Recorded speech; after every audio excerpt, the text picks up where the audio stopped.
Universitas Islam Negeri Al-Mu'min Makassar.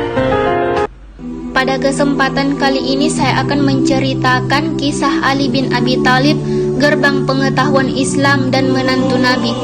Sejak kecil, Ali bin Abi Thalib tinggal bersama Nabi Muhammad SAW. Ia dititipkan oleh ayahnya, Abu Thalib, ketika masa paceklik menyerang Makkah. Saat itu, Abu Thalib sedang mengalami krisis ekonomi. Anak-anaknya ia titipkan kepada anggota keluarga besarnya yang lain. Anak bungsunya Ali jatuh ke tangan Nabi Muhammad SAW. Sebenarnya, panggilan Ali ini diberikan oleh Nabi Muhammad SAW. Nama kecilnya adalah Haidar bin Abu Thalib. Kendati demikian, julukan Ali lebih populer daripada nama aslinya. Bahkan, banyak orang mengenal Ali bin Abi Thalib daripada Haidar bin Abu Thalib. Ali bin Abi Thalib lahir di daerah Hijaz, Jazirah Arab, 21 tahun sebelum hijrah atau 601 Masehi. Ali mulai tinggal bersama Nabi Muhammad SAW di usia 5 tahun. Karena Ali adalah anak asuh Nabi Muhammad SAW, ia begitu menghormati Rasulullah. Ali banyak belajar karakter mulia melalui teladan Rasulullah SAW. Kira-kira di antara usia 8 hingga 16 tahun, ia menyaksikan awal turunnya wahyu kenabian.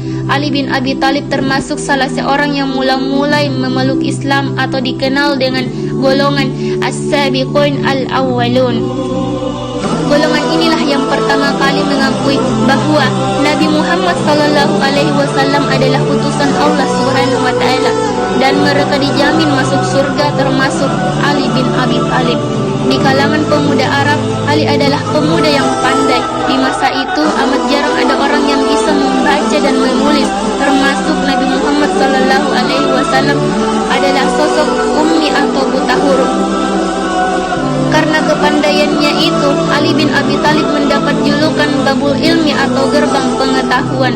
Salah satu cerita penting dalam Islam mengenai ketokohan Ali bin Abi Thalib adalah ketika ia menjadi tameng Nabi Muhammad SAW pada peristiwa hijrah.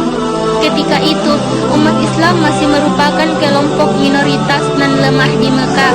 Karena terus mendapat gangguan dari kaum kafir, mereka merencanakan hijrah ke Yastrib atau Madinah. Semua rombongan sudah berangkat kecuali Nabi Muhammad SAW, Abu Bakar dan Ali bin Abi Thalib. Pada malam keberangkatan hijrah, rumah Rasulullah SAW digabung orang-orang kafir Quraisy untuk membunuh beliau.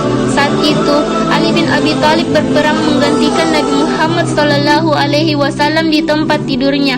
Tindakan itu bertujuan untuk mengelabui para pengepung rumah Rasulullah. Orang-orang kafir menyangka bahwa Nabi Muhammad SAW masih tidur, berbaring di tempat tidurnya. Padahal sebenarnya beliau menyelinap berangkat hijrah bersama Abu Bakar.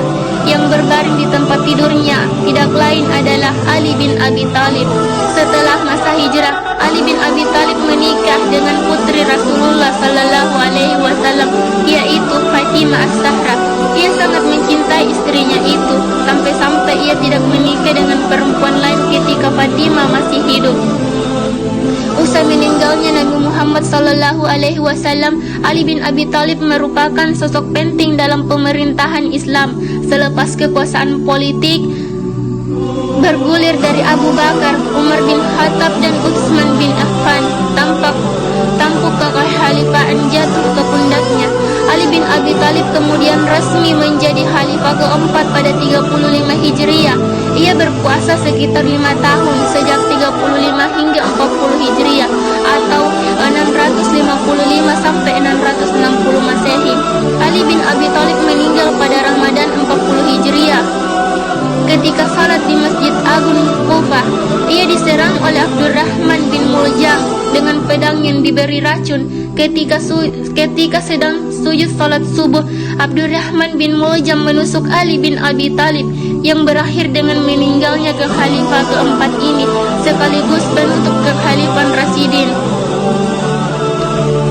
Hikmah yang dapat kita ambil dari kisah Ali bin Abi Thalib yang pertama yaitu meningkatkan keimanan dan ketakwaan, semakin cinta terhadap Islam dan menambah